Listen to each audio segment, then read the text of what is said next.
Until recently, when a patient was diagnosed with HCM, symptom management was the only therapy available. Now, with two approved treatments, mavacamten and aficamten, shared decision making is more important than ever to ensure that patients, family members, and caregivers understand treatment options. I'm Erin Ferranti, Board President for PCNA, and I'd like to welcome you to this episode of the Heart to Heart Nurses Podcast. PCNA is the proud home of cardiovascular nurses and one of the leading figures in the fight against cardiovascular disease. We have the resources you need for your day-to-day practice or to follow your passion to new areas of learning and growth. Welcome to today's episode, which is the first in a three-part series where we discuss the human side of hypertrophic cardiomyopathy. I'd like to introduce our guest to you today. This is James Norton. And James, could you tell us a little bit about yourself, please? Well, thank you, Geraldine. It's a real pleasure to be here. Thanks so much for having me on. I'm a nurse coordinator currently at the Center for Inherited Cardiovascular Disease at Stanford Healthcare in California. I also serve on the communications committee for the PCNA, and I'm a lead for the Northern California chapter. I started my nursing career in the CVICU, and of course, in that setting, you're seeing heart disease at its end stage, seeing the results of poor lifestyle, misdiagnoses, and poor medical management. Really, when the crisis is already hit, I realized I wanted to move upstream to the other side of the equation, where we use genetics and prevention to mitigate these crises before they happen.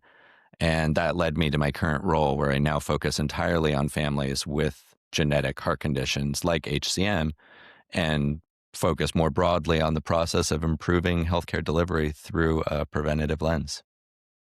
Well, thank you so very much for telling us a little bit more about your background, and I'm sure our audience can tell that you have some great breadth of experience in hypertrophic cardiomyopathy or HCM. And because our audience might have varying degrees of experience with that, could you make sure that we're on the same page by maybe describing for us kind of the hallmark signs and symptoms of HCM? Yeah, absolutely. I guess we start with a good diagnostic definition. Hypertrophic cardiomyopathy is a primary genetic disease of the cardiac sarcomere, and that's characterized by a left ventricular wall thickness of 15 millimeters or greater. We always build a comprehensive family history, and with a verified or highly likely family history, we do drop that threshold to 13 or 14 millimeters. And it's important to note we look for this thickening in the absence of other causes like any infiltrative disease or severe hypertension or aortic stenosis. As far as symptoms, patients often complain of shortness of breath with exertion, chest pressure or tightness, and the sensation of palpitations. Some talk about just being tired, fatigued all the time. It's important to note, though, that some patients will present symptom-free. When we evaluate an HCM patient, we really try to look at the whole picture across four different areas. First, we have rhythm, and the EKG is often the first clue because 90 to 95% of patients are going to present with an abnormal baseline. We look for signs of LV hypertrophy, prominent septal Q waves, deep T wave inversions. Beyond that, though, we do place a Zio patch to catch an SVT or atrial fibrillation. The patient often doesn't feel these runs, but they are major red flags for sudden cardiac death risk. They also give us the ability to quantify their ectopic burden. The second domain, structure and function, we're looking primarily for myocardial thickening and often hyperdynamic function on echo. A key stat here for HCM is about 2/3 of patients have left ventricular outflow tract obstruction. 1/3 roughly are going to have this at rest, but another 1/3 is going to only have it with provocation. So we do use exercise stress echocardiograms to see what the hemodynamics do when the patient is actually working. Because again, I mean, that is often when these gradients present and symptoms start for our patients.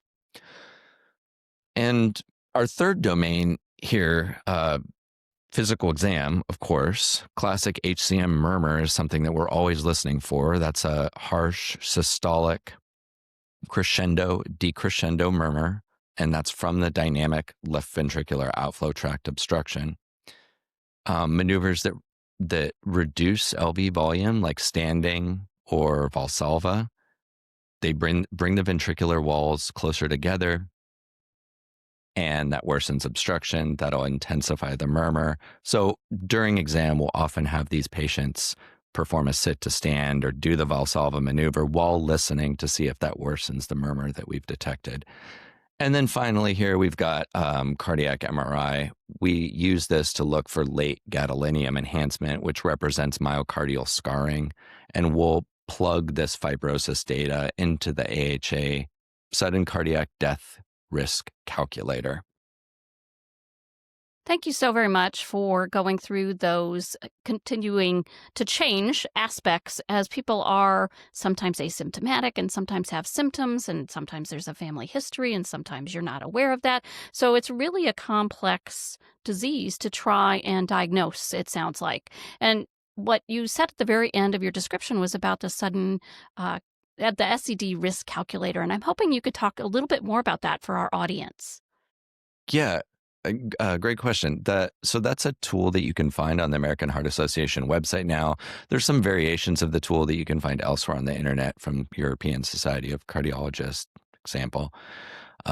It's built on a massive foundation of data, and it really allows providers to give patients a precise calculation based on everything that we've learned about HCM of their risk for sudden cardiac death.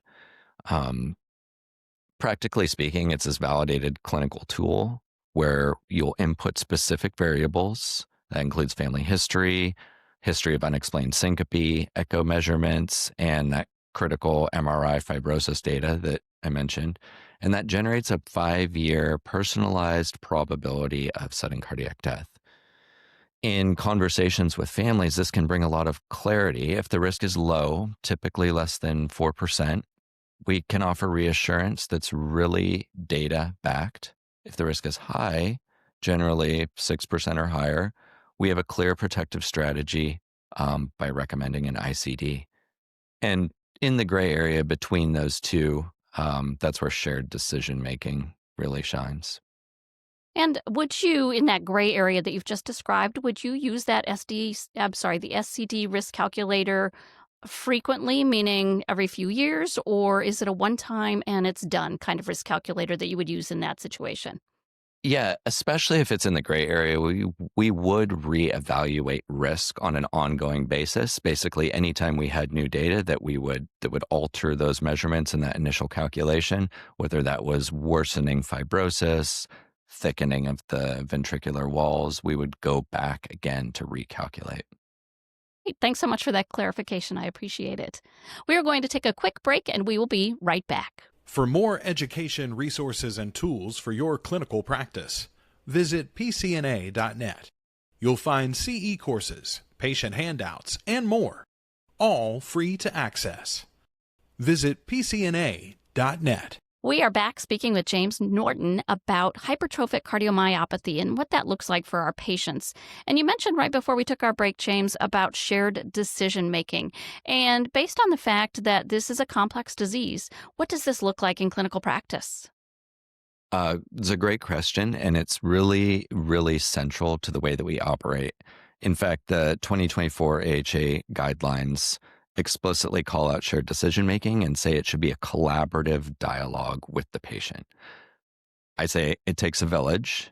We sort of at Stanford have these multidisciplinary care pods with the patient being at the center. That starts with our specialty patient flow coordinators, our specially trained medical assistants.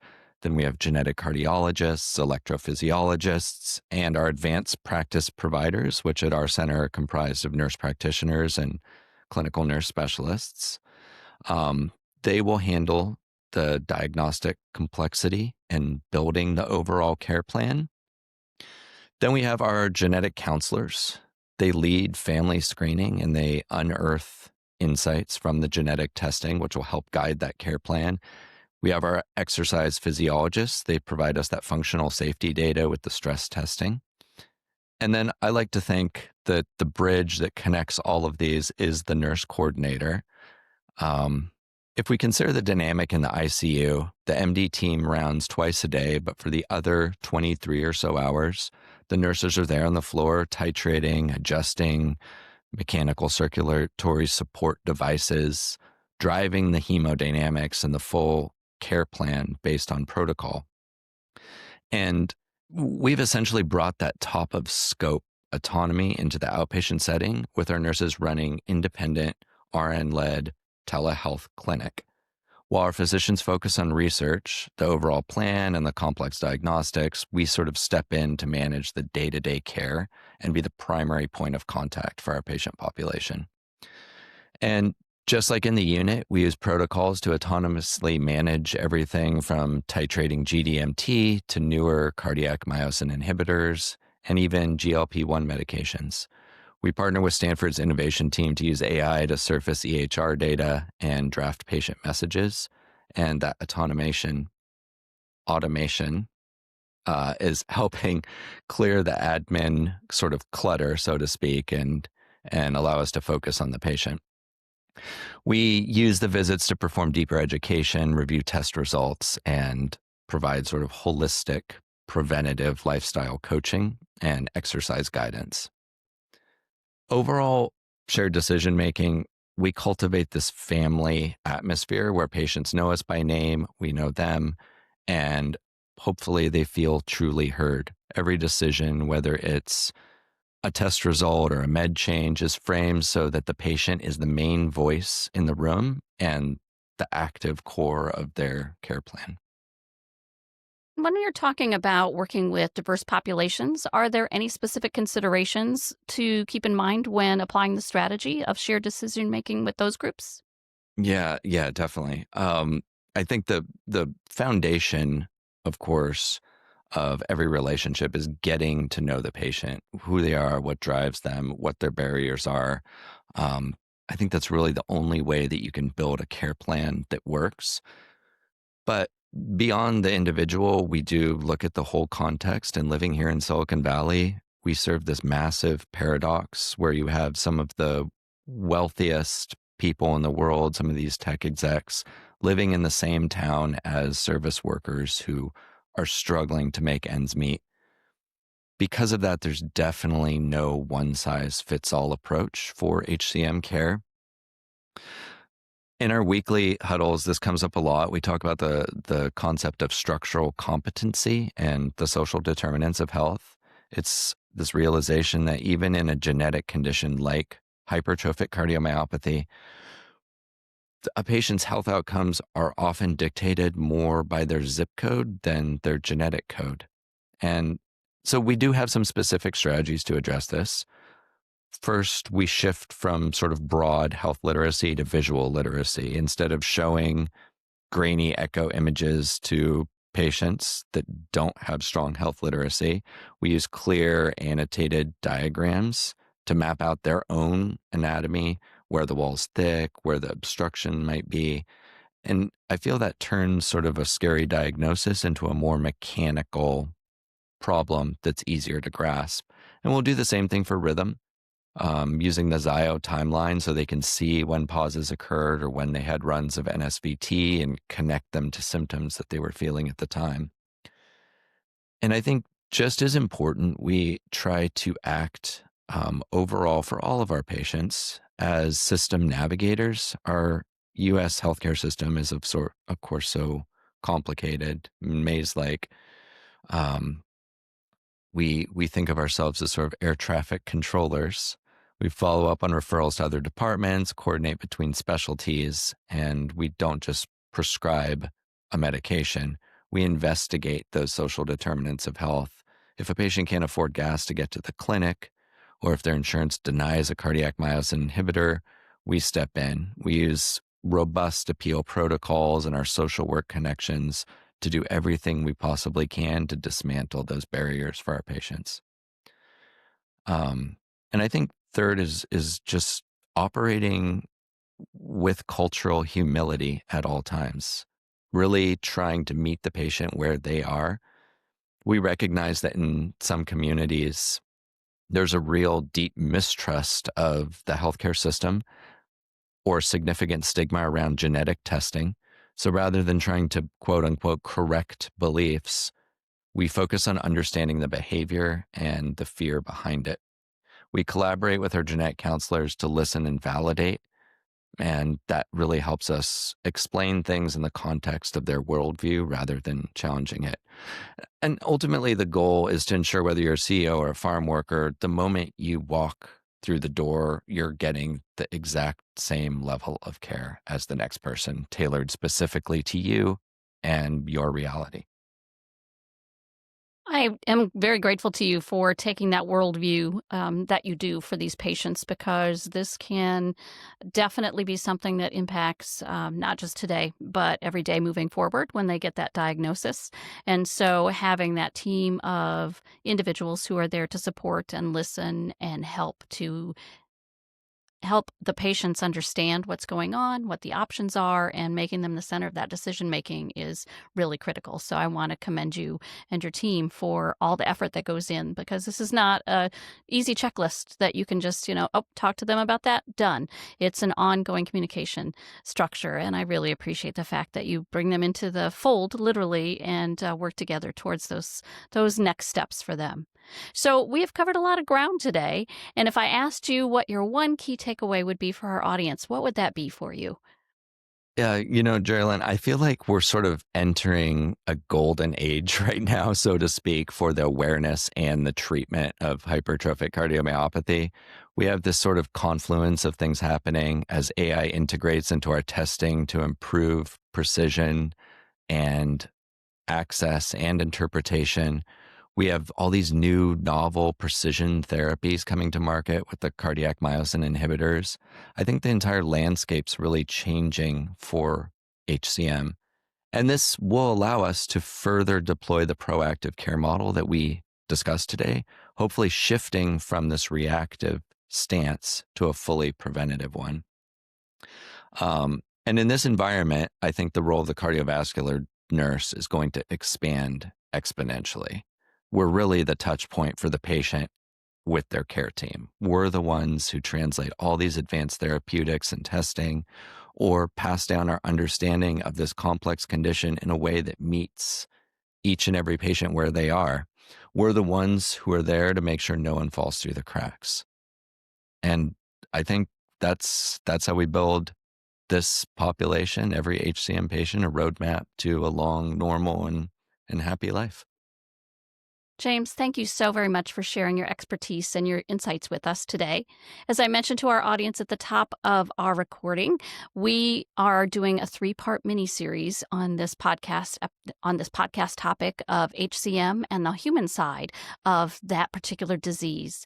And if you are interested in more information, I encourage you to listen or watch the next 2 episodes in this series, and also to check out the show notes for any resources and additional materials that might help you in your work each and every day with patients with HCM. We'd really like to thank Cytokinetics for their support of this mini-series. This is your host, Geraldine Warfield, and we will see you next time. Thank you for listening to Heart Nurses. We invite you to visit pcna.net for clinical resources, continuing education, and much more.